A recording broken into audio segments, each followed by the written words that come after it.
দেখেন চিংড়ি মাছ বেটে মশলা দিয়ে চিংড়ি মাছের ঝুরা করতেছি, এটা খুব ভালো লাগে খেতে, ভাজা ভাজা ঝুরা ঝুরা হতে।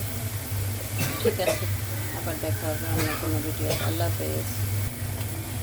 হ্যালো, আসসালামু আলাইকুম। কেমন আছেন বন্ধুরা? দেখেন গরুর মাংস দিয়ে, ঢেঁড়স দিয়ে, তারপরে এটা হলো,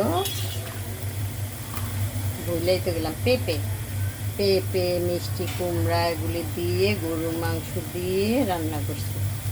দেখেন, আপনারা এরকম রান্না করে খাবেন, শরীরের জন্য। শুধু গরুর মাংস রান্না করলে খাওয়া রিস্ক, তাই সবজি দিয়ে, শাক সবজি দিয়ে, গরুর হাড্ডি দিয়ে এরকম করে রান্না করে খাবেন। ঠিক আছে, আল্লাহ হাফেজ।